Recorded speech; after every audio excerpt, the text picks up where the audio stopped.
কুষ্টিয়ার সড়ক মহাসড়কগুলো এখন মৃত্যু ফাঁদে পরিণত হয়েছে। প্রতিদিনই ঘটছে দুর্ঘটনা, হচ্ছে প্রাণহানি। নিয়ন্ত্রণে নেই কোনো কার্যকর পদক্ষেপ। এ বিষয়ে বিস্তারিত জানাতে কুষ্টিয়া খুলনা মহাসড়ক থেকে যুক্ত হচ্ছেন প্রতিনিধি শরীফুল ইসলাম। শরীফুল ইসলাম, যেমনটা বলছিলাম যে প্রতিদিনই দুর্ঘটনা ঘটছে, কিন্তু প্রশাসন এই ব্যাপারে কেন নীরব, কি জানাবেন?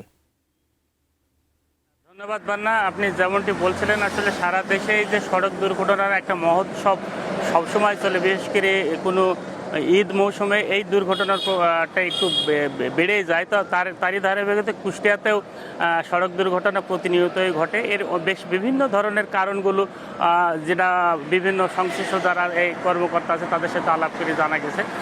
কুষ্টিয়ার ক্ষেত্রে আমি যদি বলি, এখানে আছে সেল ইঞ্জিন চালিত আলগাবন, নসিবন, পরিবহন, যেসবগুলো অদক্ষ চালকের কারণে এরা দ্রুত গতিতে সড়ক মহাসড়কগুলো দাপিয়ে পড়ার কারণে কারণে এই দুর্ঘটনা ঘটে। অনেক সময় আছে ড্রাম ট্রাকের একটা দৌরাত্ম্য, যে ড্রাম ট্রাকের দৌরাত্ম্য আর সড়ক মহাসড়কগুলোতেও তারা এই দৌরাত্ম্য দেখায় দুর্ঘটনার কবলে পড়ে প্রাণহানির ঘটনা ঘটে। গত 4 দিনের পরিসংখ্যানে যদি কুষ্টিয়ার চিত্রটা বলে, গত 4 দিনেও কুষ্টিয়ায় 3 জনের প্রাণহানি হয়েছে, অন্তত 10 থেকে 12 জন আহত হয়েছে।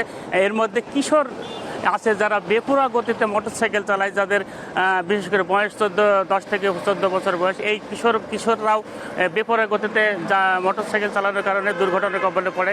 গত পরশুদিন আর মর্মান্তিক যে সড়ক দুর্ঘটনার যেটা বলি, কুষ্টিয়ার কুমারখালী থেকে সৌহার্দ্য পরিবহনের যে বাস যাত্রী বোঝাই নিয়ে ঢাকায় ঈদ শেষে তারা কর্মস্থলে ফিরছিল, পদ্মায় দলুদিয়া ঘাটে নিয়ন্ত্রণ হানে পড়ে যায় সব যাত্রীরাই নিখোঁজ হয়। তার মধ্যে 26 জনের মৃতদেহ উদ্ধার হয়েছে। এর মধ্যে 4 জনের বাড়ি কুষ্টিয়ায় ছিল, তাদের দাফন গতকালে সম্পন্ন হয়েছে।